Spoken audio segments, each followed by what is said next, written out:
자, 우리 12 소위연서 공부 요나를 하겠습니다. 우리 다시 한번 12 소위연서 순서대로 외우겠습니다. 시작.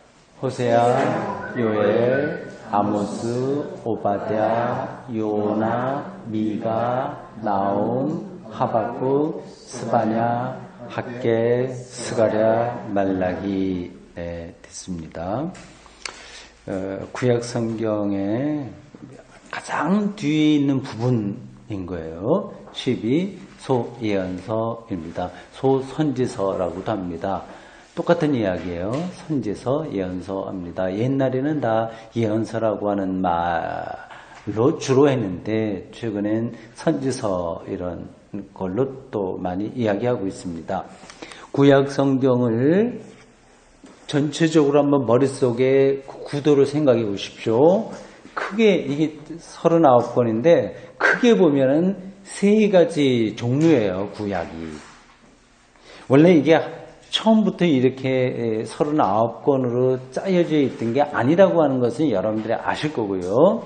각각 여러 가지 거룩한 유대인들의 문서가 있었는데 시대에 따라서 이건 정말 하나님의 말씀으로 가치가 있어. 그렇게 좀 시간 지나면서 유대인들이 그걸 같이 읽기 시작을 했습니다.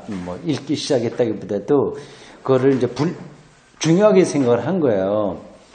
그러다가 점점 그렇지 않은 건 이제 좀 옆으로 내보내고 중요한 건 들어오고 그렇게 하다가 39권까지 결정이 됐습니다. 그거를 세 가지 분류로 할 수 있습니다. 세 가지요. 크게 보면 그렇습니다. 그러니까 가장 먼저 유대인들에게 하나님의 말씀으로 인정받은 책이에요. 그게 한 부예요. 모세오경이죠. 모세오경. 창세기, 출애굽기, 레위기, 민수기, 신명기라고 하는 겁니다. 그게 이스라엘 역사에서 가장 먼저 하나님의 말씀으로 공인받았어요. 두 번째가 선지서입니다. 보통 예언서라고 합니다. 그리고 세 번째는 성문서 혹은 문학서 얘기합니다. 각각 성격은 아시겠죠? 율법, 모세오경은 주로 율법이에요. 물론 창조로부터 시작해서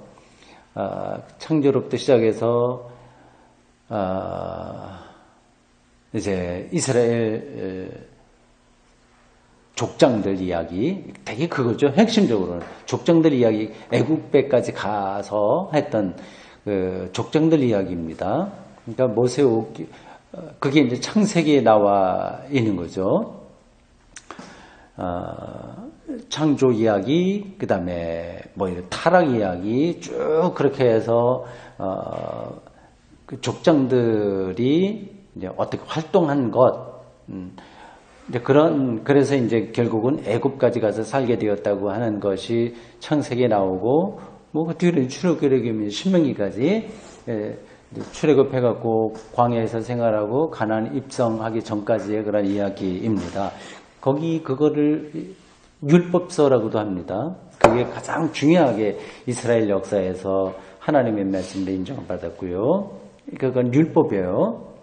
거기 율법만 있는 건 아니지만 그냥 율법이라고 가장 중요하게 생각해서 율법이라고 얘기합니다. 레위기 이런 데는 율법이 많이 있고요. 구체적으로 그렇습니다. 이스라엘에서 하나님의 이 법을 가장 요약해서 요약할 뿐만이 아니라 아주 자세하게 이렇게 엮어놓은 책이 모세오경이죠. 두 번째가 예언서, 선지서입니다. 지금 우리가 보는 이 12소예언서가 거기에 해당하는 거예요. 분량으로 보면 제일 많다고도 할 수 있어요. 모세오경도 굉장히 깁니다, 사실은. 근데 선지서도 굉장히 길어요. 그러니까 다 기네. 그러니까 모세오경 제일 먼저 됐고요. 선지서 두 번째로 인정받았어요. 이것도 커요.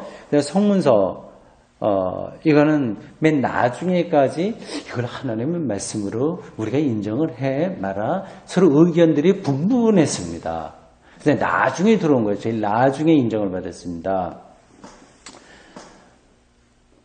그런 성격이 있어요. 그러니까 맨 나중에 들어온 거는 좀 문학적인 성격이 강해요. 문학적인 거. 근데 두 번째에 해당하는 이 선지서를 몇 가지 또 그 안에서 분류를 합니다. 하나는 전기 선지서가 있고, 그렇다면 당연히 후기 선지서가 있어요.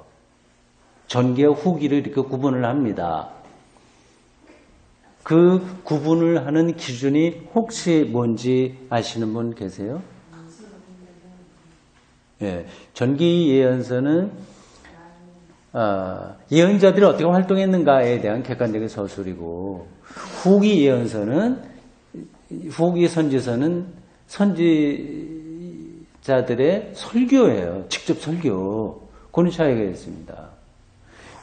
전기 예언서는 사무엘상, 사무엘하, 열왕기상, 열왕기야, 보통 이스라엘의 역사 안에서 선지자들이 어떻게 활동했는가, 그걸 기록한 겁니다. 객관적으로 예언자들의 활동을 쓴 거예요. 후기 예언서는 예언자들의 직접적인 신탁에 의한 설교예요. 그래서 그 후기 예언서를 우리가 보통 일반적으로 생각할 때 그게 선지서죠. 그게 예언서라고 보통 얘기하는 겁니다. 그건 다 이사야, 예레미야, 에스겔, 소예언서 쭉 나가죠. 그게 이제 선지자들의 설교입니다. 후기 예언서도 두 가지로 나눠요. 대선지서, 소선지서입니다. 대선지서는 세 가지예요. 이사야, 예레미야, 에스겔입니다. 일단 분량이 많아요. 그리고 소예언서는 12권 우리가 지금 공부하고 있는 겁니다. 근데 이 요나는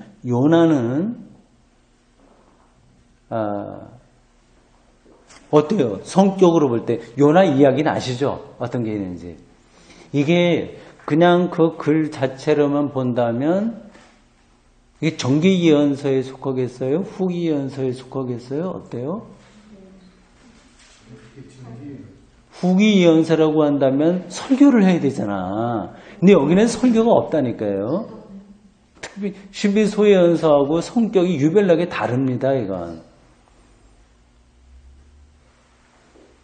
근데 왜 여기 12소예언서에 들어왔느냐? 그건 이제 다른 이유 때문에 그런 겁니다. 그러나 그 글 자체만 본다면 다른 우리가 앞에서 본 거 혹은 앞으로 또 봐야 될 다른 선지서하고는 분명하게 차이가 나요.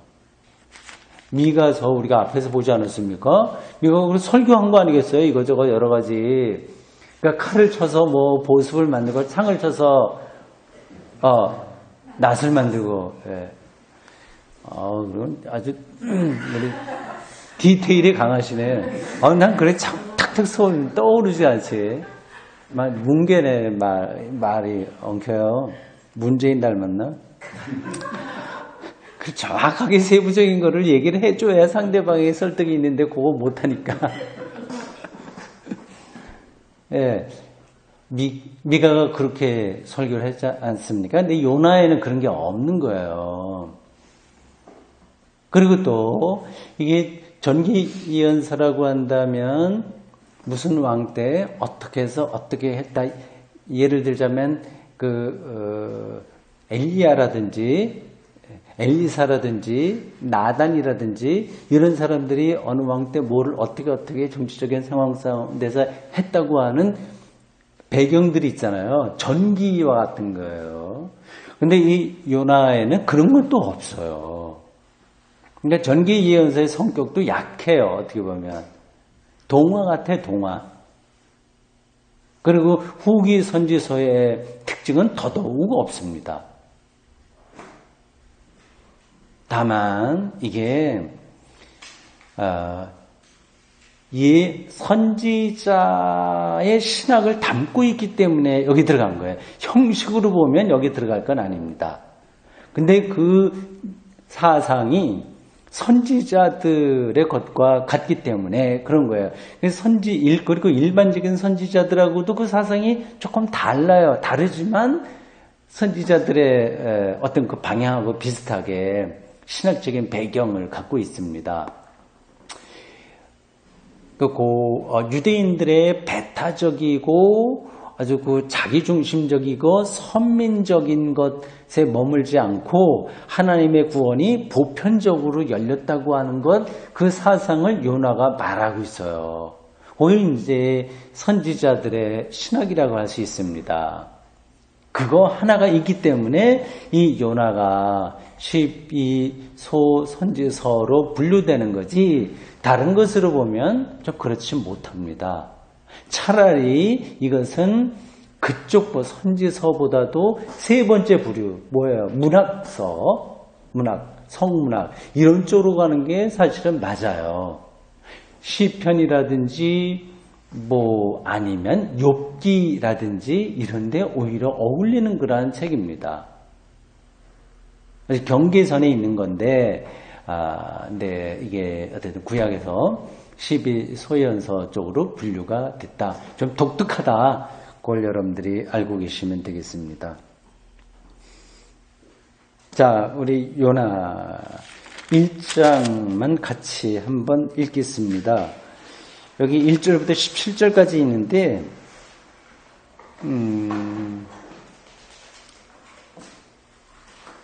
17절은 같이 읽고 나머지는 교독해서 읽겠습니다. 요나서 1장 1절 제가 읽겠습니다. 여호와의 말씀이 아미떼의 아들 요나에게 임하니라. 이르시되 니느웨로 가서 그것을 향하여 외치라. 그가 또 내 앞에 상달되었음이라 하시니라. 그러나 요나가 여호와의 얼굴을 피하려고 일어나 다시스로 도망하려 하여 욥바로 내려갔더니 마침 다시스로 가는 배를 만난지라. 여호와의 얼굴을 피하여 그들과 함께 다시스로 가려고 배삭을 주고 배에 올랐더니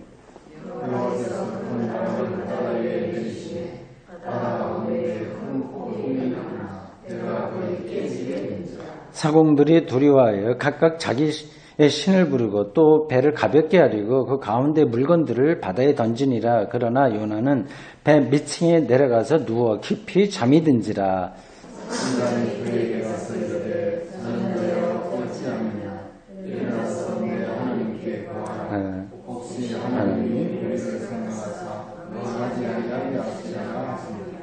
그들이 서로 이르되, 자, 우리가 제비를 뽑아 이 재앙이 누구로 말미암아 우리에게 임하였나 알아보자 하고 곧 제비를 뽑으니 제비가 요나에게 뽑힌지라. 누구 때문에 우리에게 임하였는가 말하라. 내 생명이 무엇이며 내가 어디서 왔으며 내 나라가 어디며 너는 누구에 속하였느냐. 그가 대답하되 나는 히브리 사람이요 바다와 육지를 지으신 하늘의 하나님 여호와를 경외하는 자로라 하고 자기가 여호와의 얼굴을 피하는 줄을 그들에게 말하였으므로 우리가 알고 심히 두려워하되 내가 어찌하여 그렇게 하였느냐. 바다가 점점 흉흉한지라 무리가 그에게 이르되 우리가 너를 어떻게 하여야 바다가 우리를 위하여 잔잔하겠느냐 하니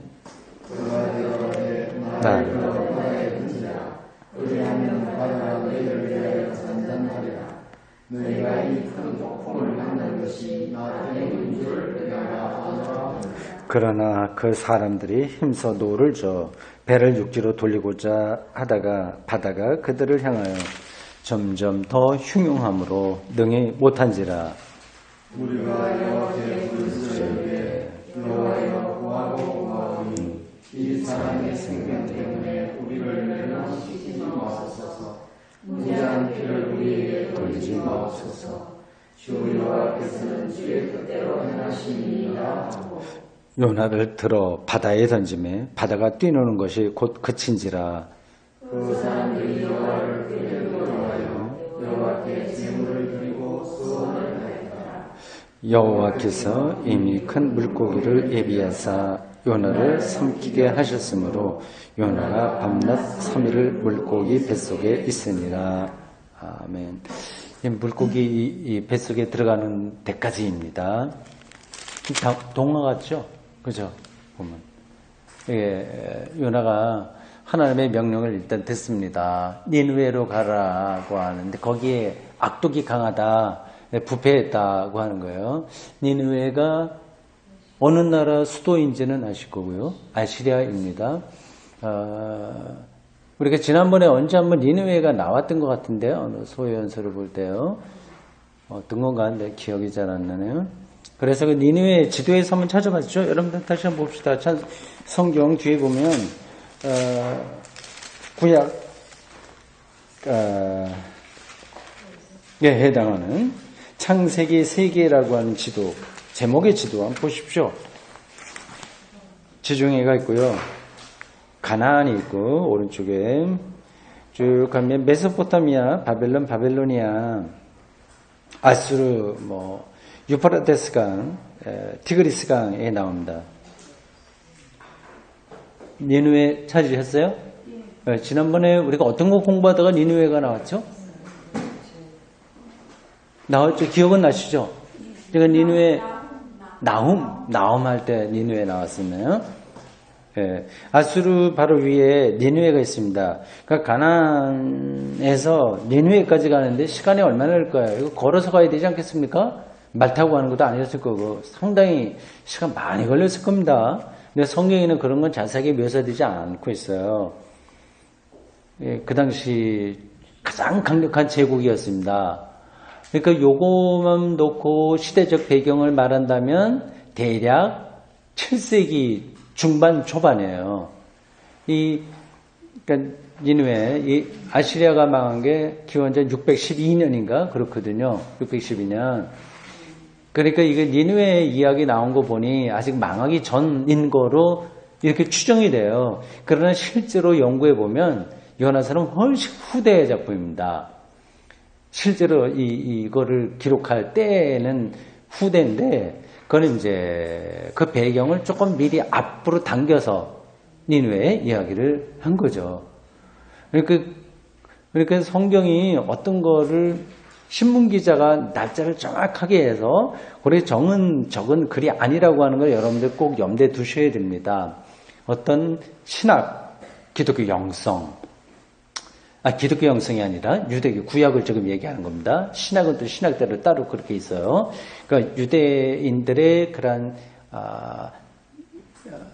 자기들의 그런 하나님 신앙 그런 것들을 전하기 위해서 여러 방식의 방식으로 쓴 거예요. 소설도 있고요. 거기는 시도 있고 조금 신화 같은 이야기, 신화, 그리스, 헬라 신화 있잖아요. 그런 방식의 글들도 있고 합니다. 그래서 굉장히 후대에 사실은 기록했는데 역사적 배경은 니느웨가 아직 망하기 전의 것으로 설정되어 있습니다. 근데 그쪽으로 가라고 하는 말씀을 들었는데 굉장히 길어요, 거기. 근데 이 요나가 가기 싫어서 다시스로 가려고 했다고 하는데 다시스는 여기 나오지 않아요. 그거는 스페인 쪽에 어디쯤 된다고 합니다. 이 요나가 요빠로 가서 배를 탔다고 했죠. 그게 지중해를 이렇게 순회하는 그런 배로 보입니다. 무역선 같은 거를 탔을 거예요. 그걸 이제 염두에 두고 글을 쓴 거죠. 그건 굉장히 깁니다. 이 지중해에서 완전히 이렇게 수평으로 해갖고 저 끝에까지 가야 되는 건데 가려고 하다가 중간에 이제 파도가 나서 가지 못하고 제비 복귀 해갖고 결국 걸려서 어떻게 됐냐 그런 자초지종을 듣게 되고 그래서 나를 바다에 던져라 그런 얘기를 들어요. 그러니까 바다에 사람을 던지는 이야기, 그 비슷한 것도 우리나라에 좀 비슷한 거 있죠? 예, 그렇죠. 용왕들, 그거를 좀 달래기 위해서 인신, 제물을 바치는 거예요. 그거는 고대인들은 그쪽으로 많이 생각을 했습니다. 아주 극단적인 상황에서는 사람을 바쳐야만 그 신의 마음을 움직일 거 아니냐, 그랬습니다. 근동 지역, 메소포타미아나 바빌론 그런 쪽에는 그 종교가 그런 쪽으로 많이 했어요. 그리고 자해를 많이 했습니다. 그들의 종교 행위에서 칼을 꺼내서 자기 몸을 긁는다거나 이렇게 사람을 바치는 그런 행위들을 많이 했습니다. 근데 유대교에서는 그런 전통하고 완전히 달랐어요. 인신제사는 드리지 않았습니다. 근데 인신제사의 흔적이 두 가지는 남아있어요. 혹시 기억하시는지 모르겠어요. 이삭을 바치는 이야기입니다. 이건 사람을 바치는 거는 이제 성경 신앙에서는 이게 말이 안 되는 거예요. 근데 그러한 근동 지역에 있었던 가장 자기를 신에게 바치는 극단적인 방식의 인신제사 그 흔적이 그런데 조금 묻어 있습니다. 이삭이 있고 또 혹시 아세요? 다른 거 하나? 구역이 어디 있을까요? 딸을 바치는 사사. 어느 사사 있죠? 누구죠?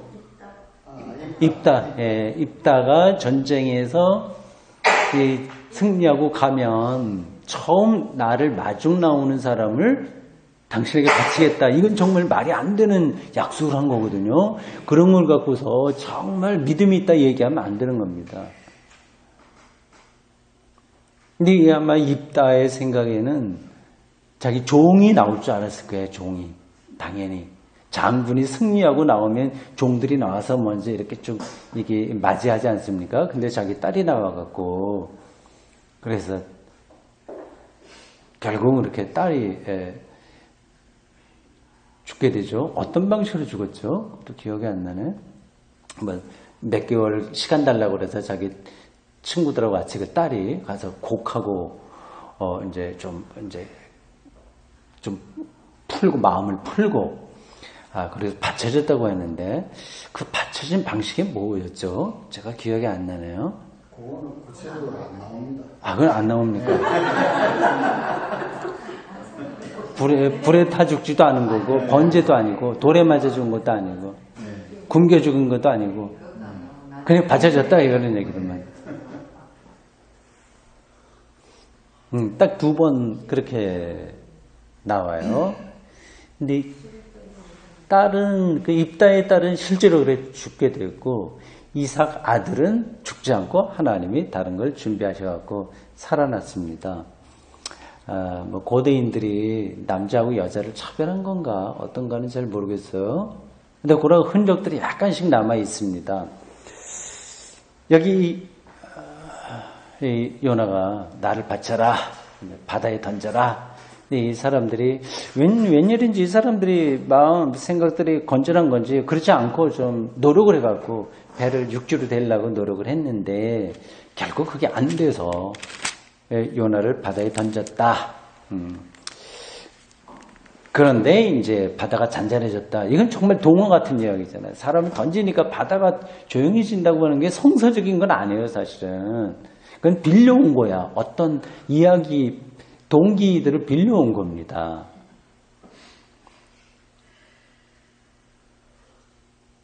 그래서 이 사람들이 벳사람, 이 사람들이 여호와를 크게 두려워하고 여호와께 제물을 드리고 서원했다. 이 사람들이 이방 사람들인데 그렇게 하나님에게 신앙이 확 돌아온다는 게 간단한 문제가 아닌데 아마 이거는 아주 사실적인 이야기가 아니라 어떤 중심 메시지를 전하기 위해서 그 당시 있었던 여러 가지 이야기들을 같이 엮어서 이 저자가 기록한 게 아닐까 그렇게 보는 게 맞습니다. 그래서 큰 물고기 뱃속으로 들어갔다고 그래요. 17절에 그래 나와 있습니다. 사실은 그 물속에, 이제 뱃속에 정말 들어가게 된다면 당장 죽어야 되는 거예요. 그렇죠? 숨도 못 쉬고 죽어야 되는데. 근데 이게 살아가고 그 안에서 기도하고 뭐 이렇게 했다고 하는데, 이렇게 다시 말씀드립니다. 어떤 중심 메시지를 전하려고 했던 거예요. 그거를 찾는 게 중요하지, 정말 들어가서 살아서 어떻게 됐다. 어린아이들이 동화책을 읽듯이 그걸 머릿속에 그리면 오해하는 겁니다. 근데 제가 지금 설명하는 거 이거 우리끼리만 하는 걸로 하고 바깥에 나가서 그래 얘기하지 마세요. 정 목사가 요나 이야기 이거 정말 실제 아니더라 그렇게 얘기하지 마십시오. 내 얘기해도 괜찮아요.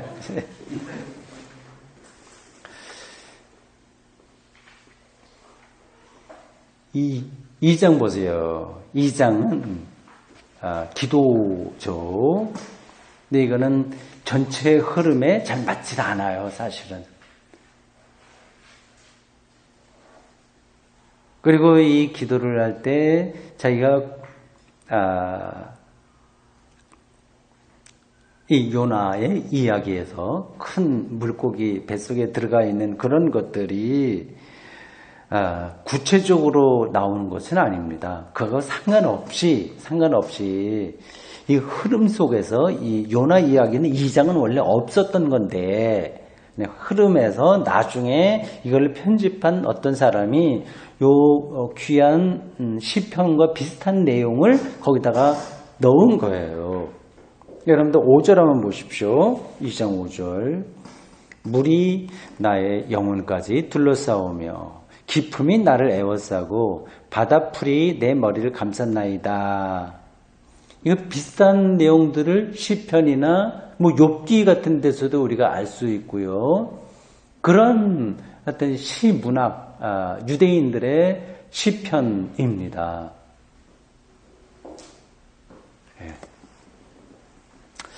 자, 그런 정도로 우리가 맛보기로 이 본문을 본고로 하고 여러분들에게 나눠드린 국제성서 주석에 나온 요나의 전체에 대한 개괄적 설명을 잠깐 보도록 하겠습니다. 지금 제가 간단하게 말한 것이 저의 개인적인 이야기만이 아니라 이미 신학계에는 다 알려진 이야기들이에요. 자, 거기 두 쪽으로 되어 있습니다. 보십시오. 우리가 좀 딱딱한 이야기이긴 하지만 우리가 늘 아주 어렸을 때는 부드러운 음식을 먹으나 나이가 들면서 이유식도 해야 되고요.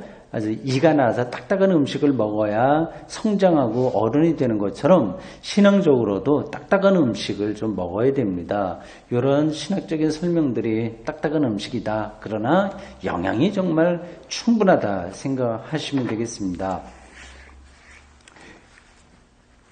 요나서가 모든 선지서와 성격을 달리하는 점은 예언자의 신탁을 모아놓은 것이 아니라 신탁, 설교라고 생각하시면 돼요. 설교, 신탁 똑같은 의미예요. 무슨 깊이 들어가면 의미는 차이가 있지만 그냥 겉으로 볼 때 비슷하다고 보면 됩니다.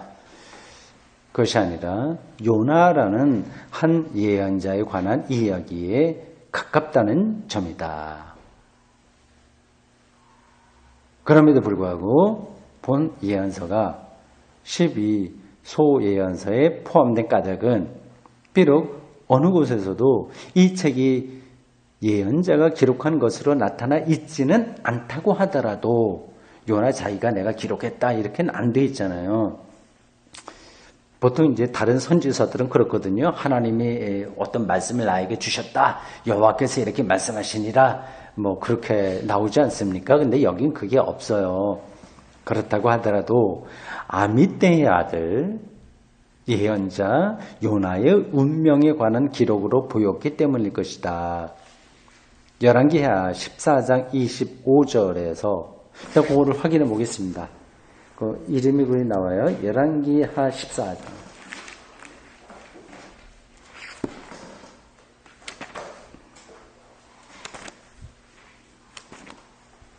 열왕기하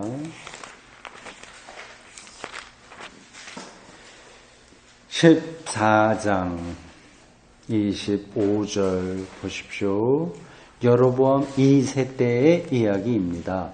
여로보암 2세라고 한다면 이런 말이 나오면 여로보암 1세가 나오겠죠. 1세, 2세. 영국에서도 여왕도 1세, 2세 이런 거 많이 하지 않습니까? 그런 것처럼 여로보암 2세예요. 여로보암 2세도 상당히 큰 능력이 있는 왕이었습니다. 여로보암 1세 하면은 혹시 어떤 게 기억나시나요? 여로보암 1세, 여로보암 2세 있는데 1세에 대한 건 어떤 생각이 혹시 나오나요? 아주 유명한 왕입니다. 여로보암이라고 하는 사람이. 근데 악한 왕으로 유명한 거예요. 처음 그렇죠. 북이스라엘의 초대 왕이 여로보암입니다. 남쪽 남유대 초대 왕 솔로몬의 아들은 뭐죠? 르호보암.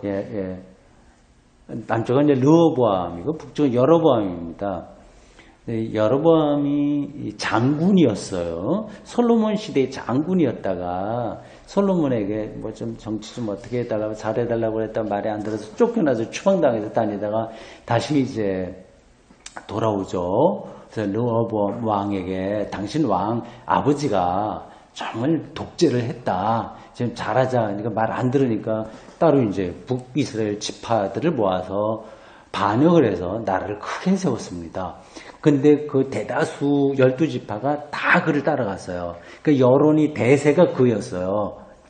이 르호보암, 솔로몬의 아들 르호보암은 아주 작은 나라로 쭈그러 들었습니다. 여로보암은 장군이에요. 크게 위세를 떨쳤습니다. 근데 성경 기자들은 그를 악하다고 얘기해요. 악한 왕의 최고예요. 왜 그렇게 볼까요? 여러 가지 이유가 있지만 실제적으로 좀 그런 문제도 있긴 있겠지만 역사를 기록하는 것은 다 승자의 입장에서 하는 겁니다. 그러니까 남유다 다윗 왕조의 입장에서 볼 때 저 북쪽은 어떻게 되는 거예요? 이건 완전히 이거는 나쁠 수밖에 없는 거예요. 그러니까 더 이제 나쁜 걸로 평가를 할 수밖에 없는 거죠. 여로보암이 그렇습니다. 여로보암 2세라고 하는 이름을 가진 이 왕도 아주 좀 힘이 있었어요. 좋은 건 아니죠. 성서 기자들이 볼 때 여로보암 2세라고 하면 좋은 거 없습니다. 25절 보십시오.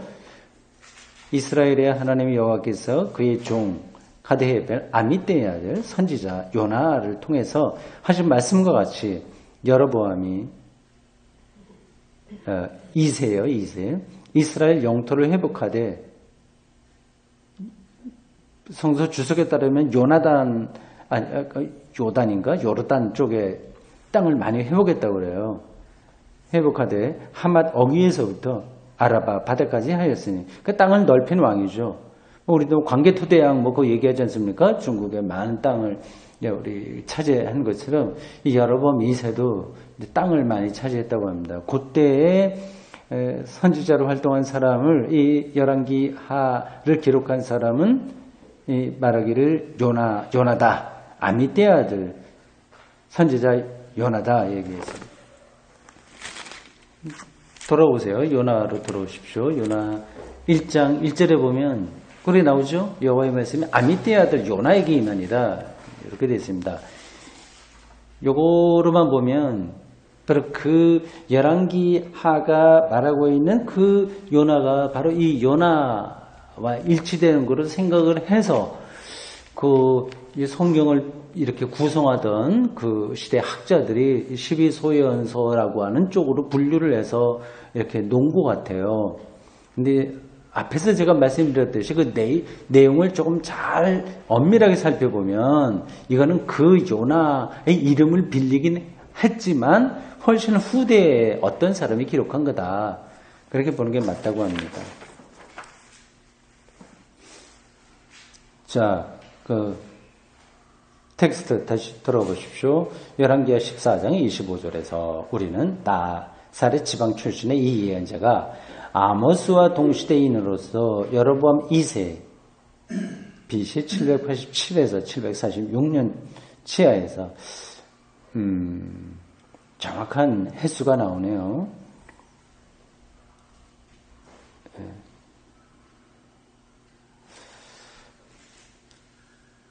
이때는 아직까지 북이스라엘이 멸망하기 전입니다. 북이스라엘은 721년에 망했어요. 그 전이죠. 최하에서 이스라엘 사람들이 동부 요단 여기 나오는군요. 동부 요단을 정복할 것이라고 예언했다고 하는 사실을 알 수 있다. 그러나 실제로 요나서의 내용은 우리가 가령 예언자 집단 출신인 엘리야나 엘리사서라 또는 이사야서 가운데 한 추가 부분에서 접하게 되는 동시대의 예언자들에 관한 이야기 같은 것이 아니다. 좀 형식 자체가 다르다. 그 얘기죠. 이를테면 이 책은 결코 어떤 역사 전기적 의도를 갖고 있지 않으면 이에 필요한 진술들도 모두 빠져 있다. 오히려 이 예언서에는 다분히 교훈시라는 문학 유형에 속한다. 그러니까 잠언이나 시편, 욥기 뭐 그런 거 가까운 거죠. 교훈시는 교훈적 문체로 된 의도적 이야기체로서 욥기 그런 데서 많이 볼 수 있잖아요. 그 도식과 문체상의 반복을 통해 다음과 같은 예언자 사상을 대변한다. 곧 하나님의 자비는 이스라엘 백성에게만 국한된 것이 아니라 참에 회한 이방인에 대해서도 마찬가지로 개방되어 있다고 하는 것이다. 이건 굉장히 후대에 속한 사상이에요. 유대인에게서 볼 때 후대. 이방인 다른 사람들에게까지도 하나님의 자비가 확대되어 있다고 하는 그러한 선지자의 신학적 입장이죠. 이러한 의도, 즉 이러한 사상은 통일된 전체를 이루는 세 편의 단편에서 이야기체로 표현되어 있다. 그 요나가 세 단락으로 되어 있다고 하는 겁니다. 1장과 2장에서는 니느웨에 반대하라는 야훼의 명령을 어기고 도망하려다가 니느웨를 반대한다는 표현보다도 니느웨에 문제가 많으니까 심판을 선포해라. 그런 명령이죠. 그런 것을 어기고 도망가려다가 폭풍을 만나 선원들에 의해서 바다에 던져졌으며 이방 선원들이 야훼를 숭배하는 동안 야훼의 뜻에 의해 기적적으로 큰 물고기에 삼켜졌으나 다시 구조되어 구조된다는 그 이야기가 나온다. 1장과 2장이에요. 요나는 구조되자마자 니느웨에 가서 그게 이제 두 번째 단락이죠. 첫 번째는 뭐 명령을 어기고 다시스로 가려고 하다가 물에 이제 던져졌고요. 당연스럽게 이제 큰 물고기 뱃속에 들어가서 살아난다고 하는 뭐 그러한 이야기예요. 네, 두 번째 단락에서는 이제 구조되자마자 니느웨에 가서 선포하라는 하나님의 명령을 그대로 순종하죠. 니느웨에 가게 됩니다.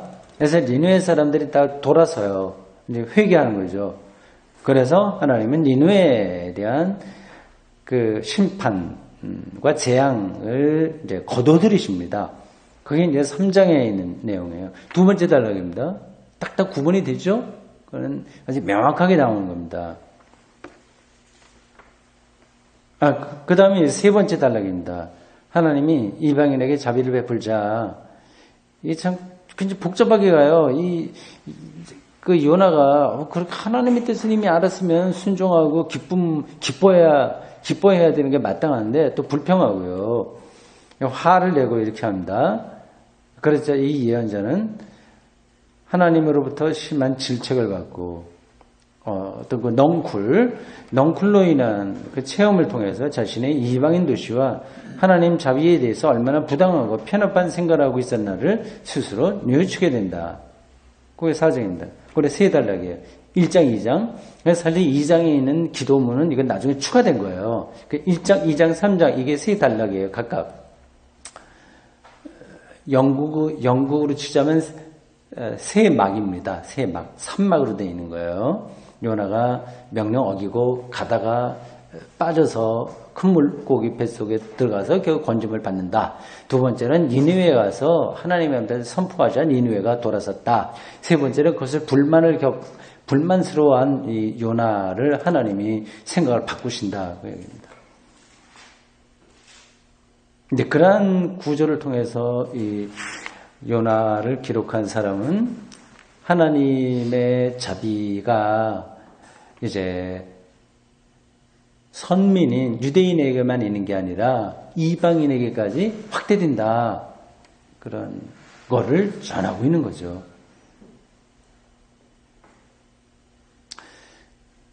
그 다음 패러그래프. 편협한 선민 사상에 젖어 이방 민족을 경멸하는 유다인들을 향해 그들의 교만을 사정없이 내리치는 경향이 짙은 점으로 보아 우리는 이 예언서의 서술 시기가 포로 후기임을 알 수 있다. 포로 후기. 바벨론 포로예요. 여러 번 강조했습니다만 구약 성경을 읽는데 중요한 역사적 기점이 바벨론 포로 사건입니다. 기원전 587년 그리고 한 50년쯤 거기 머물러 있다가 이제 고향으로 돌아온다고 하는 것의 사건입니다. 그걸 기점으로 해서 유대 신학이 조금씩 바뀌게 되는 거죠. 그러니까 바벨론에 가서 이방인들이 사는 것도 많이 보고요. 많이 그 편협한 선민 사상, 그게 좀 완화가 된 것 같아요. 그쪽에 머물면서 말이죠. 세계의 문물, 그런 것들을 느끼기 때문에, 어떤 좁은 민족주의로부터 벗어난 거라고 할 수 있습니다. 그런 데서 중요한 역사적 기점이 포로 사건입니다. 그러니까 포로 후기는 그런 보편적인 사상이 유대교에 많이 들어왔기 때문에 그런 걸 지금 말하는 이 요나서를 보니 비록 그 내용에서 역사가 훨씬 전처럼 여로보암 2세 때로 기술되고 있으나 실제적으로는 포로기 이후의 이야기다. 그걸 알 수 있다. 그 얘기입니다. 이사야 44장에서 55장의 저술로서 포로기 당시에 생존해 있던 제2 이사야의 보편적 구원 사상이 이 책에 전제되어 있다. 네. 그거 같이 연결해서 생각해 두십시오. 포로기 이후에 보편적인 구원 사상이 유대교 안에 자리 잡게 되었다고 하는 거죠. BC 612년 멸망한 니느웨 역시 전담으로 꾸며진, 전담은 말이 좀 이상하죠. 그냥 전승 이렇게 하면 됩니다. 전승, 전해져 내려온 이야기예요. 전승으로 꾸며진 오랜 과거의 도시로 생각한다면 우리는 이 예언서를 BC 8세기에 이루어진 동시대 예언자 이야기와 관련 지을 필요는 없다. 다시 한번 그게 내가 정확하게 들어오지 않네요. 다시 한번 보겠습니다. 그 문장이요. BC 612년에 멸망한 니느웨 역시 그런 전승으로 꾸며진 오랜 과거의 도시로 생각한다면 우리는 이 예언서를 BC 8세기에 이루어진 동시대 예언자와 관련 지을 필요 없다. 그러니까 8세기가 아니라 7세기 초니까 뭐 그런 얘기입니다. 그래도 이게 뭘 얘기하려고 하는지 정확하게 제 머릿속에 들어오지 않네요. 지나가겠습니다. 그 밖에 요나서 언어의 특징을 보더라도 그 저술 시기를 BC 5세기 전으로 가정할 수 없다. 이건 아주 전문적인 거예요. 그 시대마다 쓰는 특징들이 있지 않습니까? 그거에 따르면 이거는 5세기 전으로 볼 수는 없다. 요나서가 BC 2세기에 유대 세계에 널리 알려졌다고 하는 그걸 전제한다면 이 책의 서술 시기를 최소한 그 이전으로 잡을 수 있다. 그러니까 늦춰 잡아서 2세기 그 전이다. 이렇게 보면 된다고 하는 거죠. 그러나 화자가 자신의 의도를 서술하기 위해 사용한 소재의 시기, 그 니느웨 이야기에 나오니까 이게 다 소재예요. 이거는 보다 옛날로 거슬러 올라간다고 보는 게 타당하다. 그러나 그가 BC 8세기에 살았던 요나, 아까 열왕기 하에서 보았듯이요. 여로보암 시대에 있었던 요나라고 하는 역사적 인물과 관련된 전승들을 얼마나 이용했는지 더 이상 우리가 확인할 수는 없다. 어쨌든 그 밖에도 현재 이야기는 지금 요나서에 나와 있는 그 이야기들은 본래 신화나 동화 세계에서나 찾아볼 수 있는 모티브, 동기예요. 모티브를 사용하고 있다. 그렇죠, 뭐. 물고기 뱃속의 체험이 그런 건데 이거는 다른 민족 신화 속에서도 자주 등장하는 모티브로서 가장 잘 알려져 있는 것으로는 그리스의 헤라클레스 전승과 페르세스 전승이 있다. 그러니까 비슷한 이야기도 있다는 거예요. 뭐 그런 건 성경에 많이 나옵니다. 비슷한 것들이요. 아주까리 넝쿨의 기적적인 일화 역시 그 이야기에 동화의 모티브로 잘 알려진 것들을 제공한다. 동화 같죠? 예. 아주 어린아이들이 들어도 재미있는 이야기, 머릿속에 이게 막 덩굴이 쳐서 그림자가 져서 그늘에 있어서 좋았는데, 그게 이제 벌레가 와서 먹어버리자 화를 내고 뭐 그런 이야기예요. 조금만 하여튼 동화 같은 이야기입니다. 요나 이야기의 개개 단편들을 살펴보면 이게 문서로 될 때 당시에는 독립된 전승들이었던 것들이 각각, 그러니까 덩굴 이야기가 따로 있고 물고기 뱃속에 들어가는 이야기가 따로 있고 등등 것들이 있었는데 그런 것들이 후대의 대작과 편집으로 인해서 그 하나하나가 명확하게 구별되지 않은 채 예언서의 근거를 이루고 있음이 분명하다.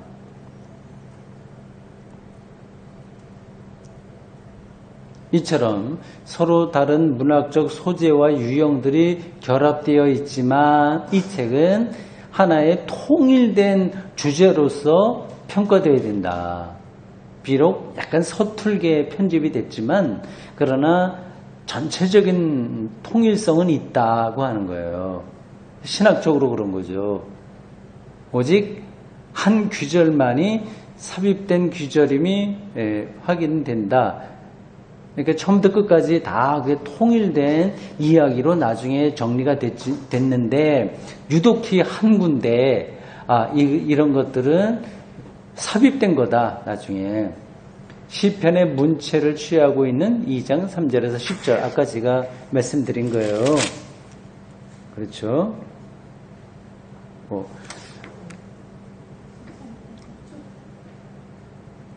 시편의 문체를 취하고 있는 2장 3절에서 10절의 감사기도인데 이것은 후대에 비로소 요나의 말 안에 나중에 이렇게 삽입된 것이다. 이 감사기도에는 물고기 뱃속에 머물러 있는 상황이 전혀 반영되어 있지 않으며 구원을 경험한 이후의 감사기도로서 그 당시 상황에는 맞지 않는 어떤 다른 전제에서 비롯된 것이다. 그렇기 때문에 이 기도는 본래 독자적인 시편이었음이 분명하나 그 밖에 그것이 언제 쓰였고 그 출처가 어디인지에 관해서는 우리가 더 이상 자세하게 말할 근거는 없다. 그렇죠. 여러분들이 약간 뜻밖이라고 생각할지 모르겠습니다. 요나서가 완벽하게 짜여진 그러한 역사적 사실로서 우리가 알고 있었는데 이게 시대적 배경도 조금 왔다 갔다 하고 그리고 여러 가지 다른 그 동기들 흩어져 있던 이야기들이 이렇게 나중에 하나로 편집된 거란 말이냐 그렇게 생각하실 수 있어요. 이건 뭐 맞는 그 사실입니다. 그렇다고 하더라도 하나님의 말씀에 손상이 가지 않으니까 여러분들 편하게 생각하고 이 학자들의 말을 잘 들으시기 바랍니다.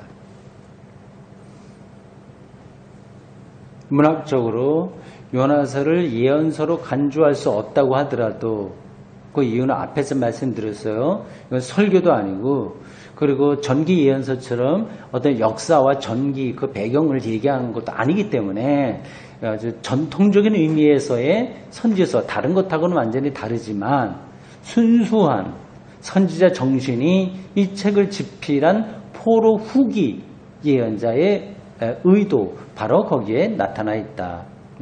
포로기 이후에 선지자의 정신이 여기에 오롯이 드러나 있기 때문에 형식적으로는 예언서에 속할 수 없으나 여기에 들어오게 되었다. 얘기입니다. 정리가 됐죠? 네. 이 책의 포로 후기 계속 반복해서 나누는 이야기입니다. 여기만이 아니라 사실은 구약 성경을 볼 때는 이게 늘 따라다녀요. 포로 전기냐 포로 후기냐.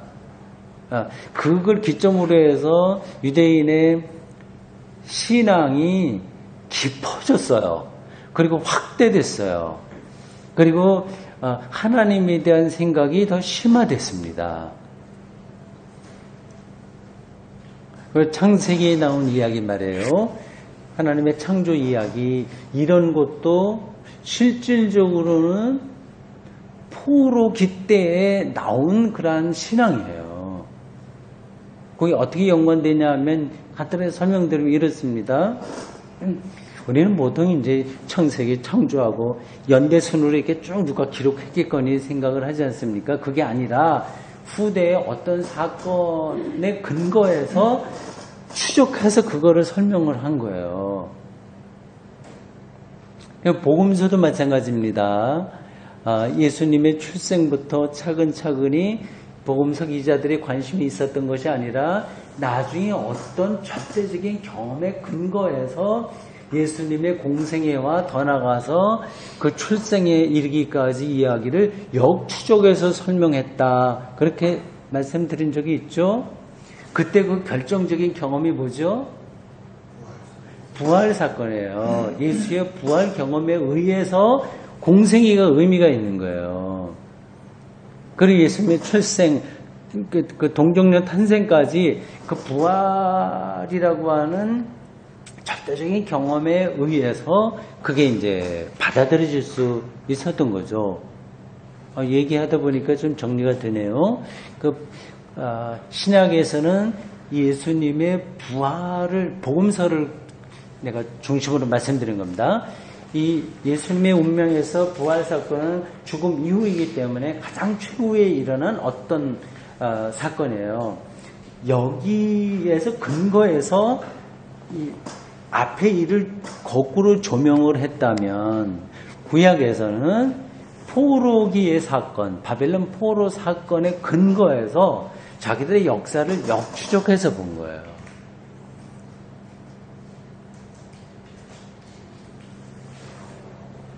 그걸 이해가 되실 거예요. 이건 뭐 개인적인 우리들의 삶의 경험도 그렇습니다.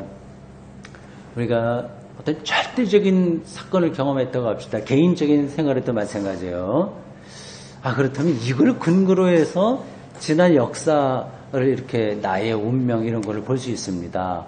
만약에 우리 대구 샘터교회 오신 지 여러 횟수된 분도 있고 1년 되신 분도 있고 하는데 여기서 하나님 기독교 신앙을 절대적으로 더 깊이 있게 경험을 했다고 한다면 그걸 근거로 해서 내가 어떤 걸 이렇게 쭉 거쳐서 여기까지 왔는데 그게 이제 이해가 되는 거죠. 여기서 거꾸로 그거를 이해할 수 있게 되는 겁니다. 구약에서는 바벨론 포로 사건이라고 하는 것이 절대적인 거였어요. 이 사람이 어떤 좋은 것이든지 나쁜 것이든지 그런 절대적인 경험을 할 때만 그 역사를 검토하게 되어 있어요. 그렇지 않으면 그 밋밋하게 그냥 지나가 버리고 맙니다. 그냥 흘러가 버리고 마는 거예요. 보십시오. 바벨론 사건이 얼마나 처절하고 자기들의 신앙이 거의 허물어질 정도까지 어려운 사건이었는지는 이제 설명하지 않아도 되죠. 예루살렘이 그 전까지는 아시리아의 위협이 있었으나 적당하게 타협해서 조공을 바치는 거나 그런 걸로 위기를 모면했어요. 그런데 587년에 있었던 거는 완전히 폭망한 거거든요. 예루살렘 성전도 다 허물어진 거거든요.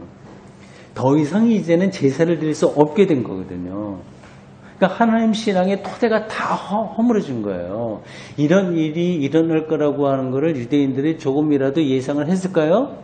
할 수 없는 거예요. 이건 하나님이 전능하신 분이고 아브라함의 전승이 있고 다른 이방인들은 완전히 밑으로 보고 했었는데 이런 일이 벌어지니 근본적으로 회의가 드는 거죠. 도대체 하나님이 존재하는 거야? 아닌 거 아니야? 그런 회의가 들 수 있잖아요. 하나님이 있다고 한다면 무능력한 거 아니야? 또는 하나님은 정의롭지 않은 분 아니야?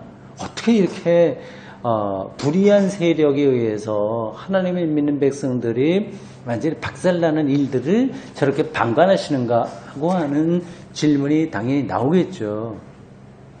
그러니까 하나님에 대한 질문을 하게 된 거예요. 그 질문에 대답한 것이 창세기예요.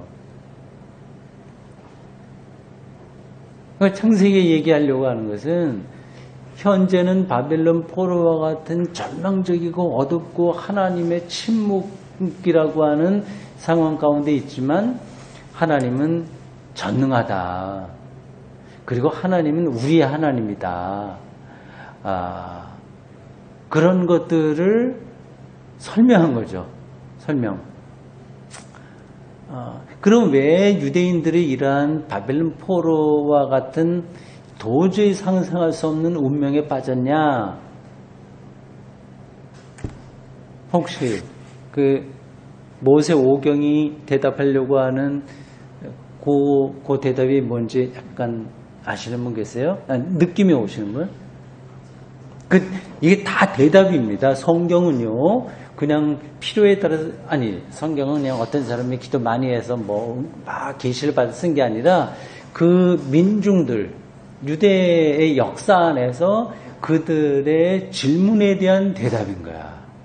바벨론 포로라고 하는 상상할 수 없는 상황 가운데서 도대체 그럼 하나님은 누구냐에 대한 질문을 민중들이 막 내놓고 그것에 대한 대답을 하지 않으면 신앙이 다 없어지니까 선지자들이 그것에 대한 대답을 한 거예요. 그래서 구약 성경입니다.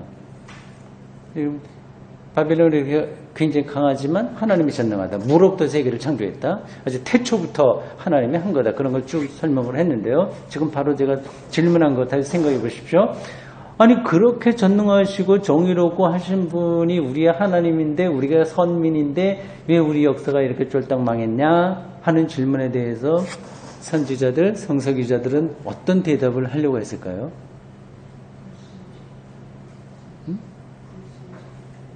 못 알아들었어요. 다 아는 겁니다, 여러분. 죄입니다, 죄. 우리가 하나님을 바르게 섬기지 못해서 그렇다. 선지자들이 일종의 설교에 그렇게 한 거야. 그러니까 이 바벨론 포로와 같은 이런 상황 가운데서도 우리가 바르게 하나님 뜻대로 온전히 그때대로 살아야 된다. 그러면 하나님이 우리를 회복한다. 그게 이제 모세오경과 이스라엘 역사에 담겨 있는 선지자들의 민중들을 향한 대답인 거예요.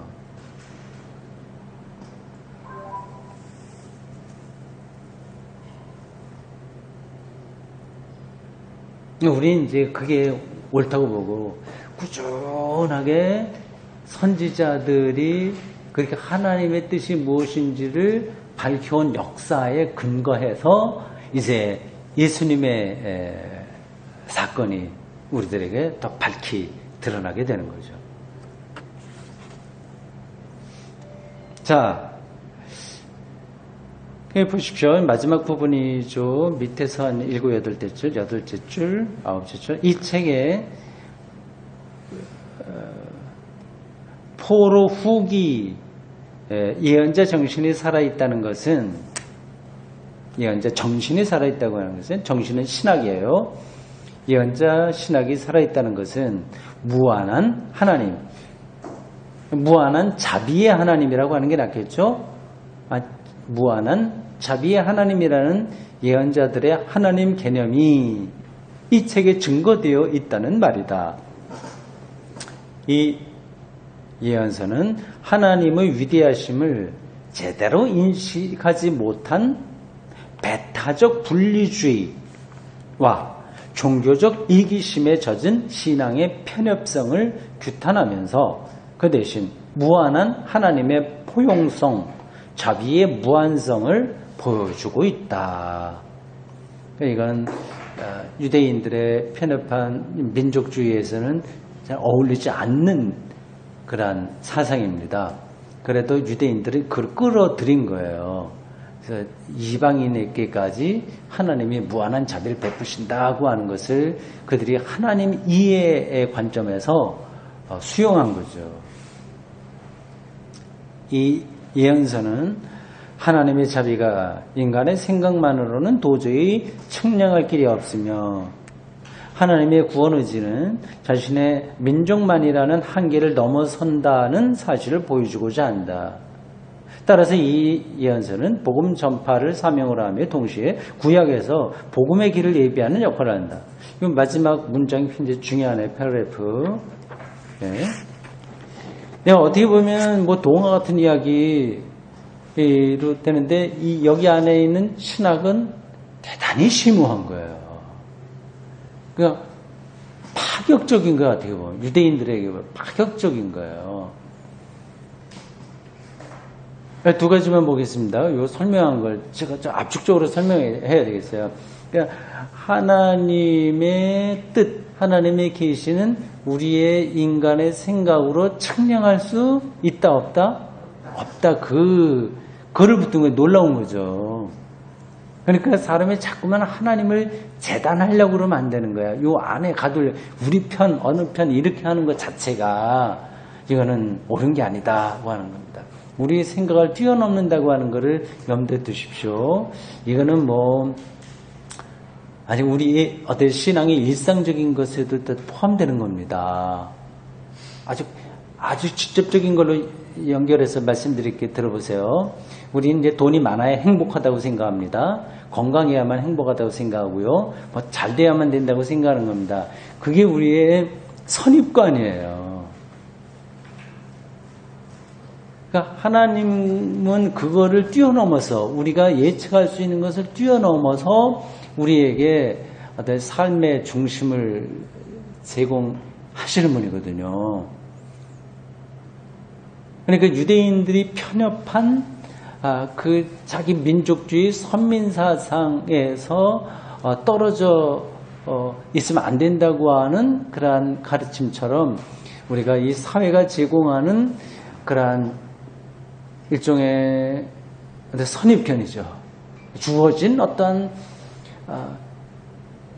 정확한 표현 단어가 떠오르지 않는데 하여튼 그러한 것들을 뛰어넘어서 하나님께서 우리와 관계 맺으시고 한다. 그걸 봐야 되는 거지. 예. 다시 한번 그걸 우리 신앙적으로 말을 해야 되겠네요. 예수의 십자가와 부활이 아주 리얼리티로 아주 실질적인 것으로 우리가 경험하고 받아들일 수 있다면 다른 것들은 조금 많이 부족해도 행복할 수 있는 거예요. 근데 제가 속된 표현으로 하는 행복하다고 하는 말이 그건 영적으로 풍요롭다고 하는 겁니다. 그러니까 이렇게도 표현할 수 있어요. 그러니까 더 이상 다른 것이 채워지지 않아도 가능한 생명의 충만감이 안에 들어갈 수 있는 거죠. 근데 일반적인 다른 것으로는 계속 채워야 되잖아요, 뭔가가. 제가 목표한 거 도달하더라도 그걸로 만족이 안 되잖아요. 인간의 생각으로는 도저히 측량할 길 없다는 하나님의 무한하심. 그거를 여러분 신학적으로만 생각하지 말고 실질적으로 여러분이 삶으로 누려야 됩니다. 그게 하나고, 또 하나는 이제 복음의 능력이 이미 요나서에 나타났다고 하는 겁니다. 복음과 반대되는 개념은 뭐죠? 율법이에요. 율법은 뭐예요? 잘하면 뭘 준다는 거예요. 복음은 뭐예요? 내가 하는 거 없이 그냥 받는다고 하는 데서 복음이거든요. 그 여기 니느웨 사람들이 어때요? 뭐 회개했다고 하는 말도 나오긴 하지만 그렇지 않은 사람까지 하나님께서 자비롭게 여긴다고 하는 거 있어요. 그러니까 값없이 주니까 복음인 거지. 값없이. 이건 오해하지 마세요. 값싼 복음을 얘기하는 게 아니에요. 값싼 게 아니야. 비싼 건데 인간이 어떤 것을 대가를 치루어야만 받는 게 아니라 그거 없이 주시는 고귀한 그러한 생명의 세계라고 할 수 있습니다.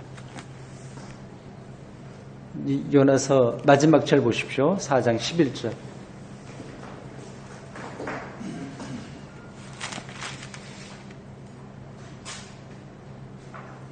그 4장은 요나서의 세 번째 단락이에요. 니느웨 성 사람들이 이제 하나님의 재앙을 면하게 됐고요. 그걸 갖고 이제 불만에 빠졌던 요나를 이제 설득시키는 작업이 이 4장에 나옵니다. 이것도 조금 동화 같은 이야기, 박농불이 있다 없다, 뭐 그것 때문에 불평하는 요나, 뭐 그런 이야기입니다. 마지막 결론적으로 11절에 이렇게 이야기합니다. 10절부터 보실까요? 우리 같이 10절과 11절 읽겠습니다. 여호와께서 이르시되 네가 수고도 아니하였고 재배도 아니하였고 하룻밤에 났다가 하룻밤에 말라버린 이 박농불을 아꼈거든. 하물며 이 큰 성읍 니느웨에는 좌우를 분별하지 못하는 자가 12만여 명이요 가축도 많이 있나니 아끼지 아니하겠느냐 하시니라. 아멘. 대단히 과격한 표현입니다. 보십시오. 좌우를 분별하지 못하는 자가 12만여 명이다. 그게 이 사람들은 하나님께 돌아서지 않은 사람들까지 포함하는 거예요. 분별할 줄 몰라. 그러나 그 생명 하나하나가 다 소중하다고 하는 사실이요. 그것만이 아니라 가축까지 있다. 이 요나의 신학이 대단히 보편적입니다. 우주론적이고 생태적이고 굉장히 폭넓어요. 요나를 중심으로 했었던 유대인들의 편협한 선민주의를 극복하는 그런 신학이 요나서 나중에 이걸 기록한 그 포로기 이후에 신학자의 신학이라고 할 수 있습니다. 재미있습니다. 자, 결론적으로 하나의 큐티 비슷하게 여러분들에게 질문 겸 우리가 좀 묵상할 거리 좀 하나 말씀드리겠습니다. 예수 믿지 않는 사람들도 구원 받을까요? 안 받을까요? 교회 밖에도 구원이 있을까요? 아닐까요? 요나서를 금방 배웠으니까 뭐 답은 나오겠죠. 그 좌우를 분별하지 못하는 사람까지 하나님의 자녀들 똑같거든.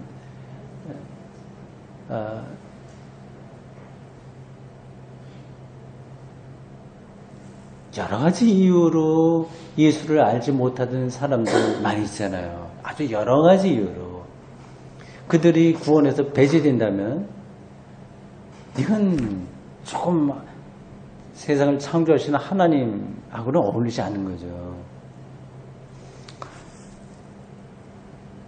저는 그래서 교회 밖에도 구원이 있다. 이렇게 생각을 하는 사람입니다. 예수 믿지 않는 사람이라고 하더라도 구원 받는다 이렇게 믿는 사람입니다. 이 말도 오프 더 레코드예요. 그러니까 우리끼리만 하는 거지. 그러니까 만인 구원이 옳다고 나는 생각합니다. 이거를 이론적으로 설명하기 힘든데 여러 가지로 할 수 있어요. 그럼 지금 예수 믿을 필요 있냐? 이렇게 질문한다고 한다면 그건 지금 말이 예수가 누군지 모르는 거예요. 예수를 정말 깊이 알게 되면 그런 기도를 할 수밖에 없습니다. 모든 사람들 가축까지 이르는 그것까지의 하나님의 사랑과 자비 안에 들어오기를 기도하게 되는 거죠.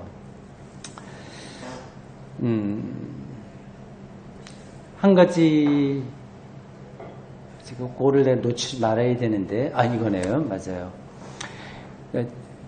예수의 십자가와 부활 사건이 교회 안에 들어온 사람들만을 위한 것이라고 한다면 얼마나 그게 초라한 거예요. 세계 전체 모든 사람, 비록 악한 사람이라고 하더라도 그리고 모든 가축에 이르기까지 만물 만물의 구원에까지 이르는 우주론적인 능력과 그 우주론적인 빛, 생명의 빛신 거죠. 예수님의 십자가와 부활은 그와 같습니다. 그러니까 그 만인의 구원, 교회 밖에까지의 구원을 이야기할 수 있어야만 정말 예수님의 십자가와 부활의 능력을 경험한 사람인 겁니다.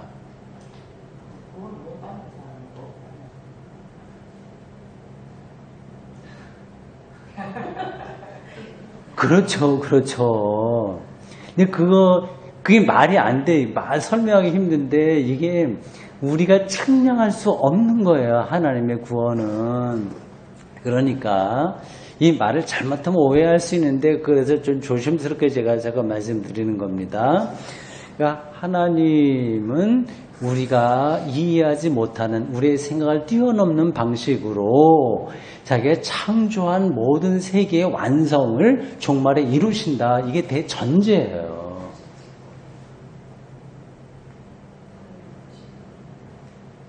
혹시 뭐 질문할 게 있어요? 여기에서?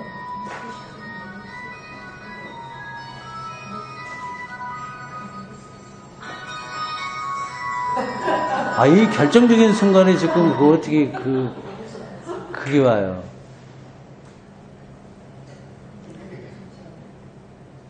그러니까 이거를 이해하려면 구원이라고 하는 거를 자꾸만 여러분들의 머릿속에 이렇게 가다 놓으면 안 돼요. 그냥 교회자님들은 전주교조차도 그건 아니라고 하시는 분이 워낙 많잖아요. 성경 전체의 어떤 그런 건 아닌데도 불구하고 단정 짓잖아, 부분 짓고요. 교회 안에서도 믿지 않는 자들이 있으면 구원 못 받는다 이런 말을 많이 당연히 그렇게 한국 교회는 거의 다 일부 교육을 완전히 그냥 이단시하고 네, 그렇게 되죠. 그래야 이제 열심히 나오고 뭔가 하고 하니까 그래 얘기를 하는 거죠. 근데 우리 하나님을 일단 우리 요나서 나왔기 때문에 제가 겹에서 말씀드리는 거예요. 일단 요나도 지금 분명히 얘기하고 있잖아요. 복음의 능력이 이미 거기 드러나 있는 건데, 그러니까 이방인에게까지 하나님의 가축에 이르기까지의 그 관심이 다 가 있는 건데, 우리가 몇 가지 기준으로 누구 구원받는다, 받지 못한다 얘기할 거 없습니다. 지금 이제 제가 표현이 조금 과하게 한 거예요. 그러니까 우리가 믿는 하나님, 그리고 예수 그리스도 십자가 부활, 그분과의 관계를 통해서 우리가 얻은 생명의 충만감, 종말 완성에 대한 설레이는 기다림, 이거를 더 심화시키고 그쪽으로 나가야 되는 거지. 너희는 구원 못 받아, 누구는 어떻게, 이렇게 하는 거는, 이건 자꾸만 관심이 줄어들어야 돼요. 그쪽으로는. 더 나가서는, 우리 한국교회는 더 나가서, 이제 전도할 때 뭐 이슬람 교인들 끌어다가 뭐 하고, 이렇게 선교사들 파송하고 하는데, 저는 그거 옳은 게 아니다, 이렇게 생각합니다.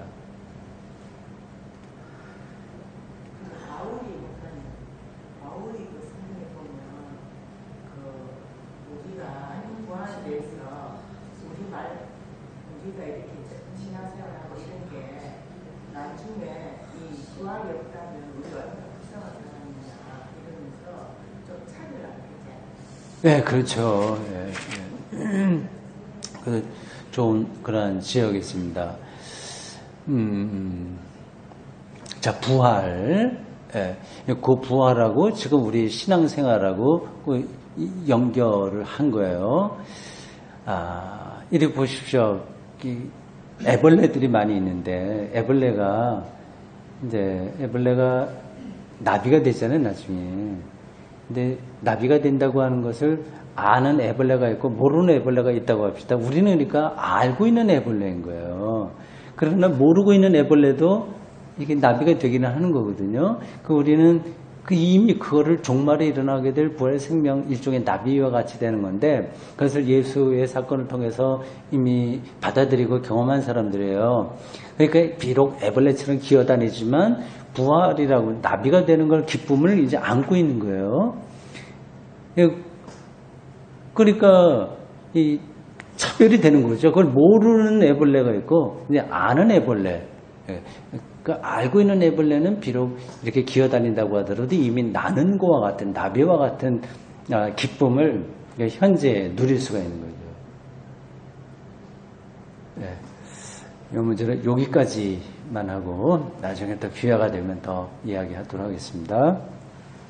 기도하겠습니다. 주님, 오늘 저희들 요나에 대한 이야기를 전해 들었습니다. 마지막 절에 우리들에게 말씀해 주고 있는 것처럼 유대인들이 볼 때 완전히 망해버려야 될 니느웨 성에 있는 좌우를 분별하지 못하는 12만여 명과 그뿐만 아니라 가축에게까지 하나님의 구원의 섭리가 있다는 사실을 저희들이 전해 들었습니다. 우리의 생각으로 하나님의 뜻을 재단하거나 판단해서 요나처럼 어리석은 사람이 되지 않도록 도와주시고 예수 그리스도를 통해서 유대인에 한정되었던 하나님 나라가 온 세계 방방곡곡에 복음으로 선포되었던 것처럼 우리의 삶이 편협하게 퇴행적으로 자기 연민과 종교적 이기주의에 떨어지지 않고 세계를 창조하고 완성하실 하나님과 하나 되도록 인도해 주십시오. 예수님의 이름으로 기도합니다. 아멘. 고맙습니다.